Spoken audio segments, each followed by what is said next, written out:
В мире спорт является неотъемлемой частью жизни современного высокоразвитого общества. Как развивается спорт в Абхазии и что сделано на сегодняшний день? Спорт – это посол мира, спорт – это будущее нации, спорт – это будущее молодого поколения.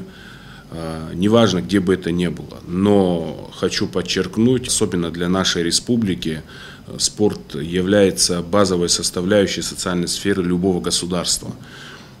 Исходя из этого, на сегодняшний день мы на протяжении 4–4,5 лет проделали огромную работу. Это связанное с технической части документов по тем или иным спортивным сооружениям. К сожалению, были большие проблемы.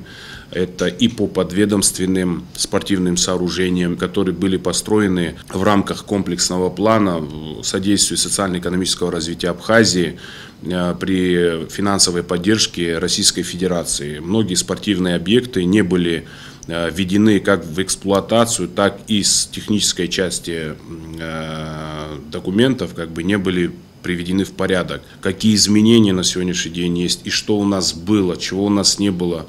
На самом деле благоприятные условия сегодня есть. Да, не хватает спортивной инфраструктуры, да, нам нужно еще развиваться и дальше. Но в рамках тех возможностей, которые у нас есть на сегодняшний день, у нас есть все возможности для того, чтобы наши спортсмены и наше молодое поколение была бы привлечена к занятию физической культурой и спортом, в частности, и касается по тем или иным видам спорта. Были ли значимые спортивные мероприятия в Абхазии и за ее пределами? Если да, то расскажите, пожалуйста, о достижениях наших спортсменов. Конечно, были значимые спортивные события. Не могу не отметить, это впервые в истории о проведении чемпионата мира по футболу по версии КОНИФА, который при поддержке руководства и правительства Республики Абхазия было проведено на самом деле самого высокого масштаба и даже мирового, европейского масштаба мероприятие, которое было проведено, которое собрало более 100 тысяч любителей этого вида спорта, в частности футбола, который является одним из самых главных массовых видов спорта не только в нашей республике, то и в целом во всем мире. И на самом деле хочется отметить и поблагодарить руководство и правительство, которые оказали максимальное и полное содействие для проведения данного мероприятия. Хочется отметить еще до признания независимости нашей республики со стороны Сирийско-Арабской Республики о проведении международной матчевой встречи по вольной борьбе, которые наши ребята, спортсмены, борцы вольного стиля проявили высокий класс мастерства, которые на сегодняшний день являются членами сборной команды как Абхазии, так и Российской Федерации. Это наши спортсмены и мастера спорта международного класса, это призеры мира, призеры Европы, победители первенств мира, призеры первенств мира. На самом деле эти ребята и в целом эти наши спортсмены имеют большое будущее.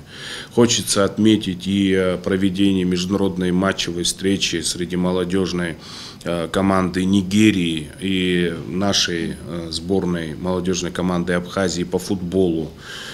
Хочется отметить это и выезд наших спортсменов по единоборствам. Это и чемпионат Азии, это и Кубки Европы, это и чемпионаты мира по неолимпийским видам спорта. И наши молодые ребята участвовали на самых высоких спортивных мероприятиях. Это и по видам спорта, и по карате ушу, это и по карате кёкусинкай, это и по дзюдо, это и по самбо, это и по вольной борьбе. Это наши молодые спортсмены и спортсменка, которая является первой ракеткой Европы Амина Аншба. Это первая ракетка Европы и мира, Ален Авицба. Вы совсем недавно находились с рабочей поездкой в Сирийской Арабской Республике. В рамках поездки обсудили вопросы проведения совместных спортивных мероприятий, учебно-тренировочных сборов как в Абхазии, так и в Сирии. Насколько это важно для нашей страны? Сотрудничество с этой страной на самом деле является хорошим началом для развития не только спортивной отрасли, но и в целом для больших дальнейших успехов помимо спорта и ряд других направлений. Но в частности, если говорить за спорт, в Сирийской Арабской Республике достаточно хороший уровень спортивной инфраструктуры. Это спортивные сооружения, плавательные бассейны, олимпийские бассейны, в области олимпийских видов спорта, и это и дворцы спорта, и многофункциональные спортивные комплексы. Соответственно, нашим спортсменам предоставлена возможность для прохождения учебно-тренировочных процессов в этой стране. Плюс в проводимых спортивных и международных спортивных мероприятиях в Сирийской Арабской Республике, что наши спортсмены имеют возможность принимать участие. С какими трудностями обычно сталкиваются спортсмены на соревнованиях? Первая проблема и первая причина, с которой мы сталкиваемся, это когда превращают политику наших спортсменов путем протестов со стороны Грузии, снимают наших спортсменов и так далее. Мы тоже, исходя из спортивных ситуаций, там наши спортсмены, когда принимали участие, я сталкивался со многими ситуациями, когда наших спортсменов снимали с тех или иных спортивных мероприятий, где я на самом деле принимал активное участие, дабы не допустить тех или иных обстоятельств. И много раз сталкиваясь, у меня были конфликты и в Сочи, конфликты были и в Москве, и в Турции со стороны определенных лиц, наших соседей. Вы знаете, хотят они это или не хотят, политизируют они или нет, мы в любом случае будем находить лазейки для того, чтобы наши спортсмены прославляли Абхазию. Сколько спортивных федераций в Абхазии? И как вы думаете, какой вид спорта наиболее актуален в нашей стране? Мы знаем, что вы 25 лет занимались вольной борьбой. Можете ли вы сказать, что этот вид спорта актуален в Абхазии? На самом деле, для меня, честно вам скажу, приоритетом спорта является легкая атлетика. Это королева вид спорта, это для меня неотъемлемая часть всего спорта во всем мире, то есть и в Абхазии тоже. К сожалению, конечно, есть проблемы, связанные с легкой атлетикой, это и отсутствие самой федерации, и отсутствие соответствующей инфраструктуры. Я не раз выезжал, встречался с министром спорта Российской Федерации, обсуждались вопросы, связанные с развитием спортивной инфраструктуры, в частности, строительство легкоатлетического манежа, в частности, развитие и беговых дорожек, и легкоатлетического, там прыжки в высоту, прыжки в длину, это метание копья, это метание молота и так далее. Там в совокупности, связанные с легкой атлетикой, обсуждались ряд вопросов. Созданы ли какие-нибудь программы развития спорта не только в городах республики, но и в селах? 2 года назад я, поставив в известность главу государства о создании программы, которая называется «Здоровое поколение». На самом деле здоровое поколение – это будущее нашей страны. Исходя из этого, мы создали небольшую программу, в первую очередь, который может стимулировать наше подрастающее молодое поколение к занятию спортом, в частности, в сельских районах нашей республики.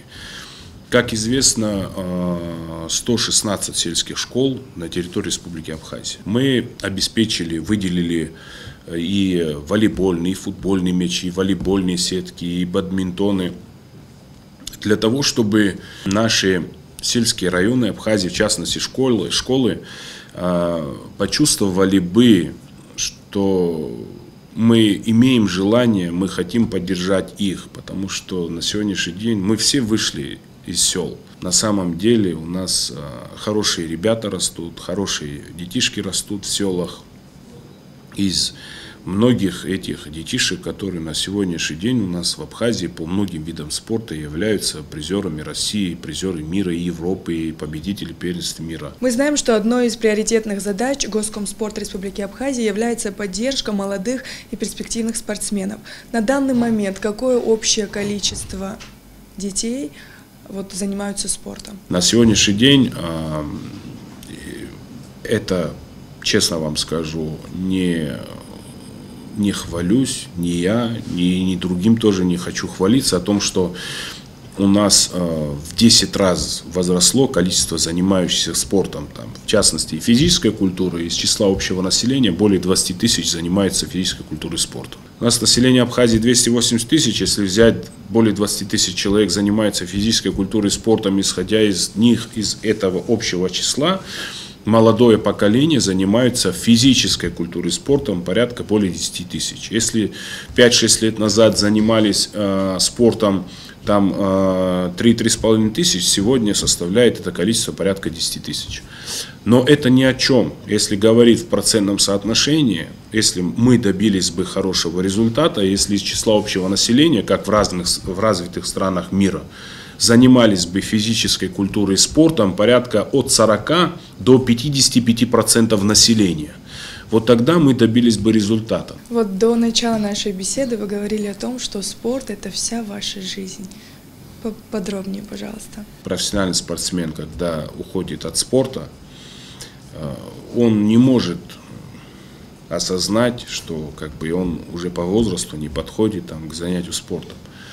Я по мере возможности занимаюсь и с младшим братом, и с другими ребятами занимаюсь.